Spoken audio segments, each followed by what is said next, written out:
Hello, friend. Welcome to Coffee Chat with Angie. I'm so glad that you are here. Last week, we talked a little bit about saying no to the things that are not for you and how whatever we're filled with can overflow. And what I mean by that is if we're filled with exhaustion and stress and worry and anger, that is going to overflow into the people around us, whether we desire it to or not. And then also we talked about if we're filled with excitement and joy and peace and calm, that's going to overflow to the people around us as well. So today I want to talk a little bit about saying yes for the things that are for you. And if you are not saying no to the things that are not for you and yes to the things that are, how that can affect your life in the long run. Thank you again for joining me today. My name is Angie. I am a personal strategy coach and I help driven working moms create rock solid systems at home. So dinner isn't a last minute scramble. Kids' logistics are not chaos, and self-care isn't an afterthought. Instead of guilt and exhaustion, you can finally feel present, energized, and in control of the life that you are building, while also having time for yourself. And I know that sounds like a fairy tale, and you feel like it's not ever going to happen, but I'm here to tell you it absolutely can. So if you are joining me live, please stop and say hi in the comments. If you are catching the replay, I would love to know that you're here, and just comment #replay. Saying no to the things that are not for you is so important to clear your schedule. But if we are living with a schedule cleared of things that we said no to, and we haven't said yes to the things that are important to us, it still doesn't bring us any closer to that joy and excitement and that peace that our life should be filled with. And so today I want to talk about saying yes to the things that are for you. And there's two areas that I want to talk about, in areas that I feel are important, or two containers to say yes to. One would be your desires, to lean into those. And as moms who are super busy, who have a ton of things on their plates, wear several different hats, it may take a little bit of time for you to be like, what do I really want to do? I mean, how many times has somebody asked you and said, hey, what do you like to do for fun? And you're like, yeah, I don't have any spare time. And as you think about it, you're like, I don't even know what I would like to do for fun. That's where you get to lean in, my friend. You get to lean in and be like, okay, when I have space to do something that I want to do, what am I going to do with that space? What am I going to fill my cup with? What am I going to be excited to do? I mean, it could be something where you want to take up a new hobby. Maybe you love cooking, but let's be real, making sloppy joes is not where it's at. So you want to take a cooking class, or you want to learn how to make Italian cuisine a little bit more than spaghetti.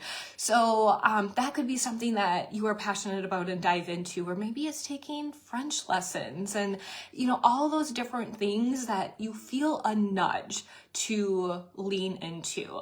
And when you are sitting and just thinking about, okay, what is it that I desire? Things will pop up because you're paying attention to that. Things are going to pop up that tell you, hey, one of my friends was just talking about taking a French class, and I was like, that sounds really interesting. And then it like goes on the back burner because it's interesting, but then all of a sudden something else pops up where you're like, oh, this course on French lessons is going to be happening in a month, and it totally fits within my schedule. Like, just little things will probably nudge you into where you are wanting to go, to give you that affirmation, yeah, this is for you. And you may have no idea why you want to do this. It may sound totally random. You may never desire to go to France. You may never have somebody that is a friend of yours that speaks French, or don't right now anyways, and you're like, why would I want to do that? But I encourage you to lean into those things, because you don't know what the Lord has for you in the future. It could be 2 years from now. You are given an opportunity to go to France last minute, and it is going to be a huge blessing that you had learned 2 years ago how to speak the French language. And it was something that you were passionate about then. So lean into those things. So that's one place. Lean into your desires. And then the second place is to pour into yourself. What are you doing for self-care? Now, some of these things can overlap. So leaning into your desires can definitely overlap with self-care, but it may not. So I want you to be aware of the things that also refill your cup. Things that, when you're stressed or when you're exhausted, when you're, doing all of the things that pour out of your cup, what are you doing to refill your cup?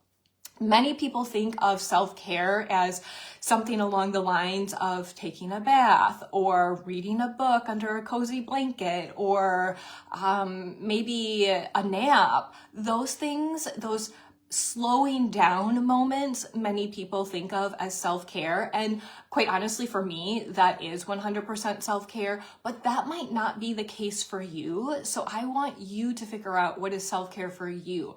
It may be going for a walk in the woods. It may be going for like an intense workout. That might be your self-care, the thing that fills you up, the thing that really draws you to into a place of calm, into a place of peace, into being able to pour out into others better. That is self-care. Okay, my friend. So look into those two areas of where you can say yes to, lean into your desires, and then also pouring into yourself. And as you are working through saying no to things that are not for you, let me encourage you, you do not have to fill it with something. So you don't have to turn around and say no to something and then automatically say yes to something that is for you, because you are, with just saying no, already saying yes to something. You're saying yes to more space to get from one place to another. You're saying yes to create more time to making a meal for dinner for your family. You're creating yes to so many things that really you don't even realize. You're creating space for you to say yes to 8 hours of sleep instead of 5, perhaps. So you are already, with your no, creating yes. And then once you get to a place where you feel your schedule is not so packed and you have wiggle room, I encourage you to say yes to the places that do fill you up. So naturally, when you say no to something, you probably are filling it with a yes for self-care, which is what we should be doing. Now, let me talk about what happens if we don't do that. What happens when we don't say yes to the things that fill us up and no to the things that are draining us? What happens is our health is affected. We have stress, we have anxiety, we have burnout. We have our relationships that suffer, both maybe personal friend relationships and also our marriage. We are sick more often because our body forces us then to slow down. Those are all things that happen when we're not saying no and we're not saying yes to the things that we should be saying no and yes to.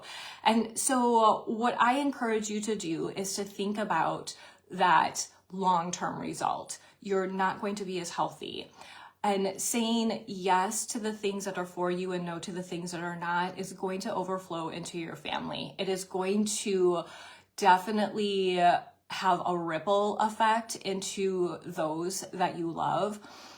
Think of just that ripple effect of positivity and joy that is going to ooze out of you when your kids are filled with that right away in the morning, because that's just who you are at this moment in time. Their day is going to start with positivity and joy and not with stress and being late and exhaustion. Because honestly, when we start with stress, the very first thing that might go a little bit haywire just puts us over the edge. And if we're filled with joy, that little thing that may give us a little bit of stress is typically not that huge of a deal. And you are going to bless your kids with being able to start their day in a space of joy and excitement and lower stress, because that's what you're overflowing to begin with. So, all right, if you are thinking, oh my goodness, where do I even start? How do I even say yes? How do I even say no? I don't understand how to do this and how it's going to impact my life and benefit my family. Please reach out. I would absolutely love to work with you one-on-one. And if that is not where you're at right now, I do want to offer a free virtual event that I am having on March 5th. It is going to be at 9 a.m. Central Time on Zoom. And if that's early for you, you do not have to be on camera, I promise. But it's called Chaos to Calm. And what we do at this event is I walk you through a series of 6 different questions. And we take an area of your life that is chaotic and heavy and stressful. And I give you ways to create steps to bring it to an area of calm. So if you say you're struggling with planning meals and coming home from work and not knowing what's for dinner every single day is stressing you out, that would be your area of chaos, and you'll walk away with an action step to create that into an area of calm where you know what is going to be for dinner, and you'll also walk away with a plan. Now, when you come, we are not sharing our thing that is stressful for us, so you don't have to share the area that is stressful for you or your steps that you are creating. That is all for you to know, but this will support you in creating those things. So I'll put the link in the comments, and I hope that you'll be able to join. When you register on the link, it will give me permission to send you an email next week, Thursday, the 3rd of March, or April, I'm sorry, 3rd of April. April 5th is the event. April 3rd is the day the email will come out, and that will give you all of the information as far as the Zoom number and everything that you need to know. If I am able to support you in any other way, please reach out. You are loved, my friend, and you deserve a life that you absolutely love. We'll see you next week, and hopefully on April 5th. We'll talk to you later.